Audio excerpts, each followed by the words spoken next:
नमस्कार साथियों, आज हम बात करेंगे। आपने जो कुछ कमेंट किए थे, आपके आंसर थे, उसके वीडियो के माध्यम से देने की पूरी कोशिश करूंगा। अपने सीरीज चला रखी है भाई, हर रोज़ प्रत्येक शाम एक वीडियो डालता हूं जिसमें आपने जो नीचे कमेंट करे होते हैं, लगभग 20 कमेंट के करीब मैं उसमें से पिकअप करता हूं और उसका आंसर देने की कोशिश करता हूं। तो आप भी अगर फर्स्ट बार ये वीडियो देख रहे हैं तो आपका कोई क्वेश्चन है तो कमेंट कर सकते हैं।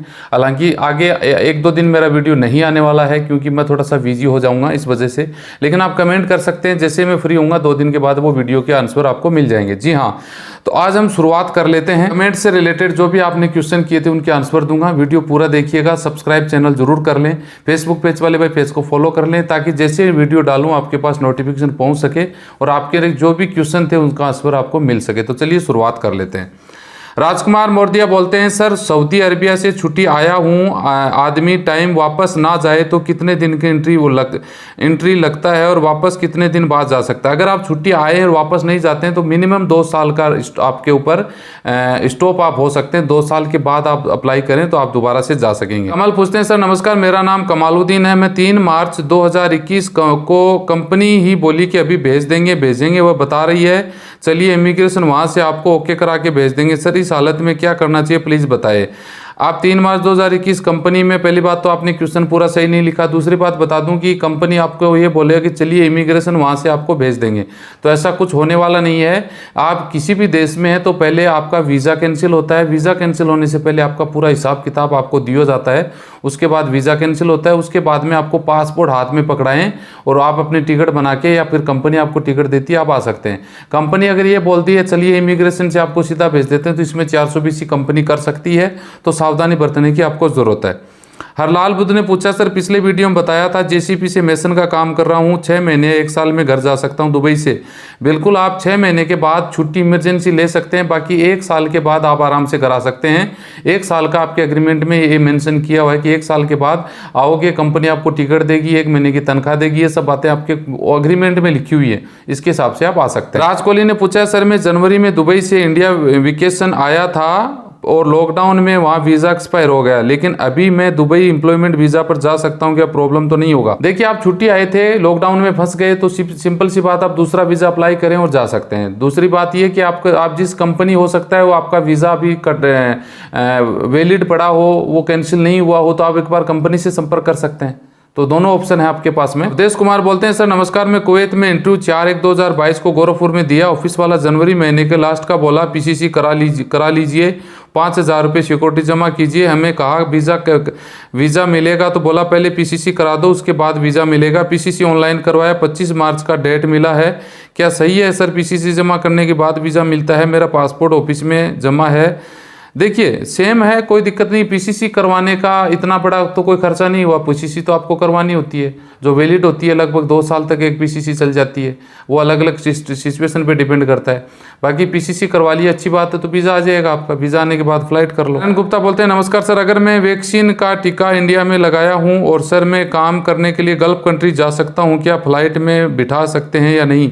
हाँ बिल्कुल, अभी टीके का कोई चक्कर नहीं है। आप टीका नहीं लगवाए हैं तो भी जा सकते हैं, लेकिन टीका 2 ने लगा रखा है, सर्टिफिकेट आपके पास में है, तो आप जा सकते हैं, आपको कोई रोकने वाला नहीं है। जी हाँ। प्रवीण प्रजापति ने पूछा है, हेलो सर, मैं विजिट वीज़ा पे दुबई आया हूँ, कंपनी वीज़ा नहीं लगा रही है, 15 मंथ हो गया है, 6 मंथ से सैलरी नहीं दे रही है, क्या करूँ? फाइन भी है। प्रवीण प्रजापति जी, आपकी समस्या बड़ी गंभीर लगती है मुझे कि आप बता रहे हैं 15 मंथ हो गए, 6 महीने से तनख्वाह नहीं दे रही है, वीज़ा भी नहीं लगा रही है, आप बैठे वहाँ पे मक्खी मार रहे हैं। आपको भी थोड़ा बहुत दिमाग होना चाहिए। आपने मेरा वीडियो देखा, कमेंट किया, इसका मतलब थोड़ा बहुत दिमाग है आप में। आपको मोहरे में संपर्क करना चाहिए था तुरंत प्रभाव से। अगर अभी भी आप लेट कर रहे हैं, मोहरे में संपर्क नहीं करेंगे ना, तो एक दिन ऐसा आएगा कि कंपनी आपको पासपोर्ट पकड़ा देगी, बोले अब जाओ आप घर, इधर न घर के न घाट के, ये स्थिति हो जाएगी।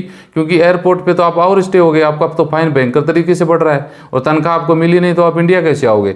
अगर आप मोहरे में कंपनी के खिलाफ मुकदमा दर्ज करवाते हैं ना, तो दोनों चीज़ों का समाधान हो सकता है, तो आप इसको फॉलो करें। साल पंजाल पूछते हैं, सर मेरा वीज़ा कंपनी बोल रही है 2 साल का लग गया, लेकिन मेरा लेबर कार्ड शो कर रहा है सिर्फ 2 मंथ का, तो मुझे बोला कि एक काम और यहाँ काम करते हैं मेसन का। तो अभी देखिए, 2 साल का वीज़ा लग गया तो आपको जो लेबर कार्ड बना होगा, जो देखिए लेबर कार्ड 2 मंथ का शो कर रहा है, ऐसा नहीं हो सकता। लेबर कार्ड अगर बन गया, सही तरीके से चेक किया है ना, तो वो पूरे टाइम का दिखाता है। 2 साल का वीज़ा लगा है, 2 का, या फ्री जोन में हो तो 3 साल का वीज़ा दिखाता है। बाकी आपने पूरी बातें क्लियर नहीं की, पता नहीं लगा। बाकी आप इसका पता लग सकते हैं दुबई का एयरवे, वो आपका जो होता है जो आप जेब में डाल के रखते हैं, मेरे को नाम याद नहीं आ रहा है, उसमें पूरी डिटेल है, उसको आप चेक कर लोगे, पूरा डिटेल आ जाएगा। विजय कुमार बोलते हैं सर अगर हमारे ऊपर फाइन हो तो क्या हम उसको कैसे चेक करें? अगर आपके ऊपर फाइन है तो भाई आपको चेक करवाना पड़ेगा। आप जिस भी देश में, पहली बात तो फाइन किस चीज़ का है उससे संबंधित डिपार्टमेंट में जाओ और वहाँ पे चेक करवा लो। अगर आपके पास रोड क्रॉसिंग का कोई गाड़ी का है तो आप संबंधित, जैसे आप गाड़ी का है तो पुलिस स्टेशन में आप नियर में जाकर वहाँ पता लगा सकते हैं। पता लगाने का बहुत आसान तरीका, आपका जो इमिरेट्स आईडी है, जो भी आपका कार्ड है वो वहाँ पे देंगे तो आपका पता लग जाएगा, उसमें डिटेल आ जाएगा। मनोज सिंह ने पूछा है सर एजेंट बोल रहा है पहले इंटरव्यू होगा, उसके 4 दिन बाद पीसीसी होगा, पीसीसी होने के बाद 5000 देने होंगे, मेरे को पता नहीं है सर, इसके बाद में कुछ बताइए।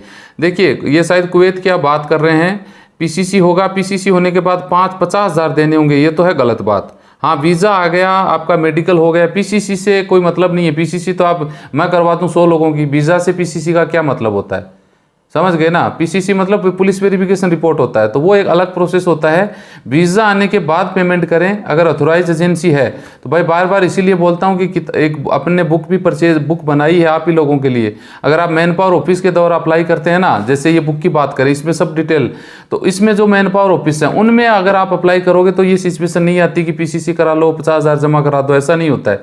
काम पूरा कराओ, एक तरफ पासपोर्ट वीज़ा टिकट दो और एक तरफ पेमेंट लो, मेरा हिसाब तो ये है। बाकी आप किस तरह से डील करते हैं वो आपको पता होना चाहिए। इम्तियाज अंसारी ने पूछा है सर मैं एक एजेंट को 90,000 दिया हूं, उसने बोला था कि मुझे जॉब खोज कर देगा, मुझे दुबई आए हुए 20 दिन हो गए हैं, मुझे मिलता है लेकिन काम नहीं लगवा रहा है, 1-2 दिन करके टाइम दिया जा रहा है, 1 मंथ का विजिट वीज़ा पर बुलाया है, मैं क्या करूं, पुलिस कंप्लेन कर दूं? पहली बात तो ये मैं बता दूं कि आप 90,000 रुपये दे के 7,000 के वीज़ा में गए हैं, सबसे बड़ी मूर्खता तो आपकी है। क्योंकि आप मुझे देख रहे हैं, फॉलो कर रहे होंगे, बार बार चिल्ला के मैं बोलता रहता हूँ 1 महीने वाले वीज़ा में नहीं जाना है, लेकिन फिर भी आप लोग हैं कि चले जाते हैं, मानते नहीं हैं। तो कम से कम 3 महीने वाले वीज़ा में जाना चाहिए। अब 90,000 रुपये किस बात के दिए हैं आपने? आपकी 15 से 18,000 की टिकट आई है, 6-7 हज़ार 25,000 का सौदा है पूरा दुबई तक पहुँचने का। अब उसके ऊपर आपने जो पैसे दिए वो गलत दे दिए। दूसरी बात यह कि 20 दिन हो गए, 1 महीने का वीज़ा है, आप जॉब लग भी जाओगे तो कंपनी आपका वीज़ा कैसे लगा देगी? क्योंकि कंपनी में आप जाते हो, इंटरव्यू होता है, ऑफर लेटर होता है, 10 दिन तो ऐसे लग जाते हैं। फिर कंपनी महीना भर काम करवा के देखती है कि बंदा ठीक है, काम कर रहा है, तब वो आपका वीज़ा इशू करेगी। वरना वो कंपनी पागल थोड़ी है कि 1-1.5 लाख रुपये आपके ऊपर वीज़ा का खर्च कर देगी। तो उस एजेंट ने बुलाया, उसकी गलती है। FIR कैसे कर दोगे? आप विजिट में गए हो, घूमने के वीज़ा में गए हैं, FIR बनती नहीं है वहाँ पर जाके, किस चीज़ की FIR कर दोगे आप? इससे बेस्ट ऑप्शन है, अगर आप मेरा वीडियो देख रहे हैं, वीज़ा खत्म होने से पहले उसको बोल दो कि या तो मेरा कुछ कर दो या वीज़ा एक्सटेंड कर दो 1 महीने का और, या फिर मैं इंडिया जा रहा हूँ। इंडिया आके आप उसके खिलाफ में उसको बोलो भाई पेमेंट वापस कर, यह सिस्टम हो सकता है। मोहम्मद फारूक बोलते हैं अगर किसने विदेश में या फिर उसको कैंसिल लगा के घर भेज दिया हो तो दोबारा उसी कंट्री में जा सकते हैं क्या? कंट्री नहीं जा सकते प्लीज़। देखिए वीज़ा कैंसिल करना कोई बड़ा इश्यू नहीं होता है। वीज़ा तो आप पहले जहाँ काम कर रहे थे वीज़ा कैंसिल कर दिया, आप इंडिया आ गए, वापस जा सकते हैं उस देश में। ब्लैक लिस्ट होने पे नहीं जा सकते 5 साल, कैंसिल होने पे दोबारा से अप्लाई कर सकते हैं, कोई दिक्कत नहीं है।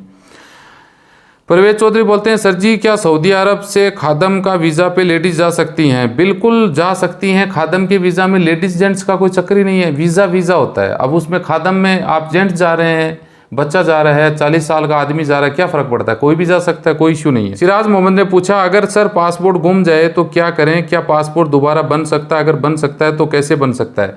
जी हाँ, आपका पासपोर्ट चाहे इंडिया में हो चाहे इंडिया से बाहर हो, पासपोर्ट एक इम्पोर्टेंट सरकारी संपत्ति है। अगर फिर भी उसको लापरवाही से गुमा देते हैं, कैसे भी हो जाता है, तो पासपोर्ट गुम सकता है। आपको एक काम करना है, आप जो का ओरिजिनल पासपोर्ट है उसकी हमेशा 2, 4, 5 फोटो कॉपी करके रख लेनी चाहिए घर पे, ताकि कभी ऐसी कोई स्थिति आ जाए तो उस फोटो कॉपी के आधार पे 2 डॉक्यूमेंट और लगेंगे, 2 या लगा दो या 3, ठीक है जी। और एक FIR ऑनलाइन आपको कटवानी पड़ेगी। आजकल जो ऑनलाइन जो फॉर्म भरते हैं वो FIR कर देते हैं। FIR की कॉपी प्लस 3,000 आपका चार्ज लगेगा, 1,500 रुपये पासपोर्ट का, 1,500 रुपये आपके ऊपर जुर्माना लगेगा, 200 रुपये आपका मान लो फॉर्म भरने वाला, 3,200 रुपये में आपका दूसरा पासपोर्ट बन जाएगा।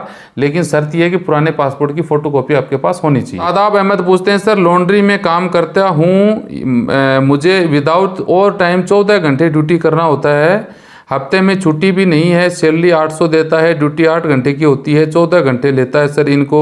इनका कोई ला नहीं है प्लीज़ भाई। ला बहुत है शादाब अहमद, क्या बात करते हो भाई। आप तो इतने काम कर रहे हो कि तनख्वाह आपकी कम से कम 2000 रुपये होनी चाहिए, 2000 दराम तनख्वाह होनी चाहिए। 8 घंटे में आप 14 घंटे काम कर रहे हो, कोई छुट्टी नहीं है, तो इससे कोई सेंस नहीं बनता है, समझ गए।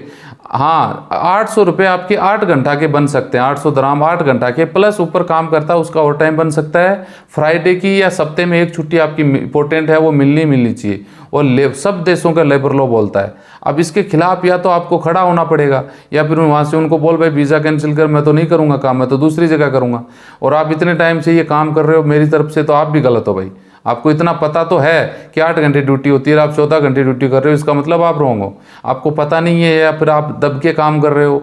आपको सामने आना पड़ेगा और उसको बताना पड़ेगा कि ऐसे नहीं, दुबई का लेबर लॉ या जिस भी देश में हो ऐसे होता है, ऐसे करवाना है तो करवा, वरना मेरा वीज़ा कैंसिल कर, नहीं करता तो मैं तेरे खिलाफ में शिकायत दर्ज करवाऊंगा। बस सिंपल ऑप्शन है। अमनदीप सिंह ने पूछा है सर मैं दुबई में हूँ, सप्लाई कंपनी में हूँ, कंपनी ने वीज़ा लगा दिया 3 मंथ से, कंपनी ने काम पे नहीं भेजा, कंपनी बोलती है हमारे पास काम नहीं है, बेसिक 450 देती है। कंपनी ने वीज़ा लगवा दिया, कंपनी बोलती है हमारे काम नहीं है, तो उनको बोलो कि आप वीज़ा हमारा कैंसिल करिए, हम दूसरी जगह ढूंढ लेंगे। सिंपल बात है। अगर कोई कंपनी लगातार आपको 3 महीने तक तनख्वाह नहीं दे या जॉब नहीं लगवाए या बिठा के रखे 10 दिन 15 दिन से ज़्यादा, तो आप कंपनी को बोल सकते हैं कि वीज़ा कैंसिल करें, ताकि हम दूसरी कंपनी में इंटरव्यू देके वहाँ पे जॉब लग सके। तो ये ऑप्शन है। फिर भी कंपनी नहीं मानती है, तनख्वाह भी नहीं दे रही है और बिठा के रख रही है, जॉब पे नहीं लगा रही है, तो आप कंपनी के खिलाफ में शिकायत दर्ज करवा दें। साथी अंसारी बोलते हैं सर मुझे रूम पे बिठा रखा है, मैं क्या करूँ, मैं सूरत का बोल रहा हूँ, ठीक होगा, मेरे को सुपरवाइज़र हाथ लगाया तो मैं सूरत को बुलाया, सुरता बोला कैसे रखना है। देखिए आपकी बातें कुछ समझ में आया, कंपनी ने आपको बिठा के रखा है, आपकी सुपरवाइजर के साथ कुछ ऊपर नीचे बात हो गई। पहली बात तो ये कि क्लियर करनी होती है, आपको पता है कि कंपनी ने क्यों बिठाया। अगर आपकी गलती की वजह से बिठाया है तो आप गलत हो, आपके खिलाफ में कंपनी एक्शन ले सकती है। अगर कंपनी में काम नहीं है, कंपनी तनख्वाह नहीं दे रही है, कंपनी खाना सही नहीं दे रही है, आप स्ट्राइक करके बैठे हैं या समय ज़्यादा हो गया, इस वजह से कुछ प्रॉब्लम है, तो कंपनी के खिलाफ आप शिकायत दर्ज करवा सकते हैं, कोई दिक्कत नहीं है मोहरे में। बाकी आप जिस देश में वहाँ पे लेबर कोर्ट में शिकायत दर्ज करवा सकते हैं। दिलीप कुमार ने पूछा है बुक कैसे मिलेगी। इस बुक की भाई आप बात कर रहे हैं तो बुक का तो देखिए सिस्टम सीधा सीधा है कि वीडियो के नीचे डिस्क्रिप्शन में नंबर दिए गए हैं, वहाँ पे कॉल करें, पहले एडवाइस लें, पूरी जानकारी लें। आपको लगता है कि ये बुक आपके लिए अच्छी है तो आप परचेज कर लीजिए, बुक आपके घर पहुँच जाएगी। रियाज बोलते हैं hello sir how are you, मैं सर मुझे एक एजेंट ने बोला कि कनाडा का 2 लाख इंडियन मनी सैलरी और 2 लाख पेमेंट देने का है, वो सैलरी से कटवा है, पहले की पैकिंग का काम है। भाई आप मेरा दूसरा चैनल है जॉब एडवाइस अशोक LLP, ये हम यूरोप से रिलेटेड, पश्चिम कंट्री से रिलेटेड ही बात करते हैं, और ये ऑफर लेटर ये सब चीज़ें वहाँ मिल जाएगी। बाकी ऐसा कुछ होने वाला नहीं है, इनके चक्रों में मत आना वरना ये खा जाएंगे पैसे। गोविंद जन्नत बोलते हैं सर मैं मुंबई से हूँ, अभी मैं मलेशिया में वर्क परमिट में हूँ, मैं मलेशिया से बांग्लादेश टूरिस्ट वीज़ा जा सकता हूँ क्या, नहीं प्लीज़ रिप्लाई। देखिए आप किसी भी देश में हैं वहाँ से टूरिस्ट वीज़ा में किसी भी देश जा सकते हैं, कोई दिक्कत नहीं है। आप बांग्लादेश का, आप तो मलेशिया से US से अमेरिका पहुँच जाओ, कौन मना करेगा, कोई दिक्कत नहीं है। हाँ वर्क परमिट में उस देश से आप उस देश नहीं जा सकते, बाकी दूसरे देश में जा सकते हैं। MD मोहम्मद फारूक बोलते हैं सर अगर किसी का कैंसिल लग जाए तो बंदा किसी भी कंट्री में जा सकता है, कैंसिल लगना का कोई इशू नहीं है, कैंसिल लगा के आप उसी देश में दोबारा से जा सकते हैं, समझ गए। हाँ ब्लैक लिस्ट हो जाए तो उस देश में न जाके दूसरे देश में जा सकते हैं, तो कैंसिल का कोई इशू नहीं है। राम विश्वास मंडल ने एक क्वेश्चन किया है भाई कि XX वीडियो देख सकते हैं कि नहीं UAE में। देखिए XX का मतलब समझ सकते हैं नहीं, जो गंदी पिक्चर होती हैं, फिल्में होती हैं, वो आप गल्फ देशों में किसी भी देश में नहीं दे सकते, बैन किया हुआ है। आप ऑनलाइन जाके सर्च भी करोगे तो वहाँ पे कोई वेबसाइट आपको नहीं मिलेगी। अगर आपके मोबाइल में भी ऐसी कोई पिक्चर, कोई वीडियो मिल जाती है और आपकी शिकायत हो जाती है तो आपको जेल और जुर्माना दोनों भुगतना पड़ सकता है। तो इन चीज़ों की सावधानी बरतें और सावधान रहें। मुसाहिद अली पूछते हैं सर क्या कुवैत में 18 नंबर सोन सरीका का वीज़ा वाले भी लीगल हैं या लीगल। देखिए 18 नंबर वीज़ा का कोई चक्कर ही नहीं है, जिसके पास किसी भी प्रकार का कोई वीज़ा है वो लीगल है, सब के सब। इनलीगल कोई हो ही नहीं सकता। आपके पास वीज़ा वो एक्सपायर हो गया तो आप इलीगल है, बाकी कोई भी वीज़ा हो वैलिड वीज़ा है तो आप लीगल है। उपेंद्र कुमार ने पूछा है सबसे बड़ी बात सर लेबर की सैलरी, मिनिमम सैलरी क्यों नहीं होता कतर का जैसा, किसी का 600 + 200 है, 700 200 750 150 नोट फूड सब छोड़ के पहले ये नियम लागू होना चाहिए। बिल्कुल उपेंद्र कुमार की बात ये बिल्कुल फैक्ट है। कतर में मिनिमम सैलरी लॉ लागू हो गया है, 2022 से शुरुआत हो चुकी है। जी हाँ, लेकिन दुबई का एक सिस्टम, दुबई सरकार अच्छे कानून बना रही है, लेकिन मिनिमम सैलरी पैकेज पे अभी तक कोई कानून नहीं बना है। इस पर हम अलग से भी बात करेंगे। बिल्कुल ये दुबई में सबसे कम तनख्वाह लोगों को मिलती है, ये मेरा मानना है। तो ये एक बिल्कुल सरकार को उठाने वाली बात है, इसको उठानी चाहिए। शिक्षक बोलते हैं सर मेरे पास पासपोर्ट है, मुझे 1 ईयर हो गया है दुबई में, क्या मैं अभी पासपोर्ट के जरिए कैंसिल ले सकता हूँ? बिल्कुल, आप 1 साल हो गया कैंसिल वीज़ा करवा सकते हैं, 6 महीने बाद कभी भी करवा सकते हैं। वीज़ा कैंसिल करवाना कोई बड़ी बात नहीं है। सिराज लोग बोलते हैं सर मैं दुबई में ओवर स्टे हो गया हूँ, विजिट पर फाइन आ गया था, मैंने आउट पास बना के इंडिया बाईपास चला गया, तो फिर मैं दुबई फिर वापस कैसे जाऊँगा? भाई आपके पासपोर्ट में ओवर स्टे हो गए हैं तो पहली बात तो आपको ऐसे आ नहीं सकते, ओवर स्टे का जुर्माना चुकाना पड़ेगा। अगर जुर्माना नहीं चुकाते हो तो फिर आपको ब्लैक लिस्ट करके जेल जाना और कई लफड़े पड़ जाते हैं। तो ये थोड़ा सा आपको बच के देखें, या फिर फाइन चुका के ईमानदारी से आए तो दोबारा जाना है, दोबारा नहीं जाना है तो भाई ये प्रोसेस करें, आउट पास बनाएं, फिर जेल जाएं, फिर आप जेल में उस तरीके से आपको आना पड़ेगा जो सब देशों से होते हुए आते हैं। तो ये एक प्रॉब्लम वाली बात है। नूर आलम ने पूछा सर मेरे ऊपर 10 साल पुराना केस है, मैं विदेश जाना चाहता हूँ, क्या मैं जा सकता हूँ क्या? बिल्कुल नूर आलम, पहली बात तो मैं क्लियर कर दूँ, देश आपके ऊपर अगर मुकदमा है 10 साल पहले का और वो अभी भी रनिंग में चल रहा है, अगर आपके पास वैलिड पासपोर्ट है जो एक्सपायर नहीं है तो आप देश में जा सकते हैं। दूसरी बात, देखा यह जाता है कि आपके मुकदमा आपके ऊपर किस प्रकार का है। अगर कोई हाई आपने कोई भयंकर धाराओं में मुकदमा दर्ज करवाया आपके खिलाफ में, जो या तो देशद्रोह से संबंधित होता है या फिर आपने ऐसी कोई आपके ऊपर किसी ने रोक नहीं लगा रखी है कोर्ट ने, तो आप जा सकते हैं। बाकी नॉर्मल अगर मुकदमा है तो आप आराम से जा सकते हैं, कोई इशू नहीं है। मोहन टाइगर पूछते हैं सर दुबई वीज़ा फ्री हो गया है क्या? अरे भाई ये कहाँ से बना दिया मोहन टाइगर, ये किसी कहीं मोहन आपके शायद किसी ने कान भरे हैं कि वीज़ा फ्री हो गया कोई दुबई का। दुबई तो चलती वीज़ा से, ये वीज़ा के पैसे तो कमाते हैं। अगर दुबई उन्होंने वीज़ा ही उन्होंने फ्री कर दिया तो उनकी इनकम तो बंद करवा दोगे आप। ऐसा नहीं है, वीज़ा फ्री है भी नहीं और दुबई का गल्फ देशों का वीज़ा फ्री होगा भी नहीं। हालांकि वैसे कतर ने ऑन अराइवल कर रखा है, ओमान ने भी ऑन अराइवल कर दिया, लेकिन दुबई मुझे नहीं लगता कि इंडिया के लिए कर पाएगा। पांडु टेक्निकल बोलते हैं सर दुबई जाने के लिए कितना पैसा लगता है? तो मैं बता दूं भाई, दुबई जाने के लिए ऐसे देखा जाए तो फ्री ऑफ कॉस्ट होता है, क्योंकि गल्फ देशों की कंपनियां वीज़ा और टिकट फ्री देती हैं। लेकिन सरकार ने, विदेश मंत्रालय ने इंडिया के सिस्टम बना रखा है कि भाई 35,000 से ऊपर आप किसी से चार्ज नहीं लेंगे। लेकिन भाई इंडिया में है लाख रुपए तक भी लोग चार्ज वसूलते हैं, बाकी कोई पैसा तरीके से देखा जाए तो नहीं लगता। ये सच्चाई कि मैं बता दूं, मैन पावर ऑफिस अगर बुक की बात करें, इसमें 1600 मैन पावर ऑफिस हैं। अगर आप इंडिया में 1600 मैन पावर ऑफिस में अगर अप्लाई करते हैं तो उन लोगों से पैसा कम लेंगे जो आपने बिना आप एजेंटों के चक्कर में घूमते हैं, जिनके पास कुछ नहीं है, वो इधर उधर घूमते रहते हैं। वो पैसा आपसे लाख ले सकते हैं। लेकिन आप जैसे दिल्ली, बॉम्बे, कलकत्ता, ये मेन ऑफिसों में जाओगे तो 20, 30, 40 हज़ार में आपका काम बन सकता है। जी भूपेंद्र ने पूछा है सर मलेशिया पर कुछ खबर डालो। भाई मलेशिया का चैनल अपना अलग है, जॉब एडवाइस अशोक LLB, उसको आप वीडियो के नीचे डिस्क्रिप्शन में है, उसको जाके फॉलो कर लीजिए। मलेशिया की वीडियो उस पर स्टार्ट है। जी देवेंद्र पाल पूछते हैं सर जी सैलरी ना मिलने पर रशियन कंपनी में 5 मंथ से ज़्यादा हो गया, कुछ बताइए। भाई देवेंद्र पाल, आप रशियन कंपनी में हैं, आप गल्फ में हैं या रशिया में हैं, वो अलग बात है। बाकी सैलरी कोई भी कंपनी वो नहीं देती है तो उसके खिलाफ में कंट्रोल बॉडी बनी हुई है। अगर आप रशिया में हैं तो भी हैं और इंडिया में है तो भी है, अगर आप दुबई में हैं तो भी है। सब देशों में कंपनियों के ऊपर लेबर कोर्ट होता है, उसमें आप उनके खिलाफ में शिकायत करें। अगर आपको तनख्वाह नहीं मिलती है तो यही ऑप्शन बच जाता है। साथियों, ये कुछ 20 के करीब क्वेश्चन थे आपके, मैंने आंसर इसमें दिए हैं। फिर भी आपका कोई क्वेश्चन है तो कमेंट में जाके नोट करवाइए। 1-2 दिन के अंदर जैसे मैं वीडियो डालता हूँ शाम को 6 बजे, तो आपके पास वो नोटिफिकेशन पहुँच जाएगा ताकि आपको आंसर मिल सके। तो बस ये अपडेट देना था। वीडियो अच्छा लगे लाइक शेयर करिए। मिलते हैं नेक्स्ट वीडियो में इसी जानकारी के साथ। जय हिंद।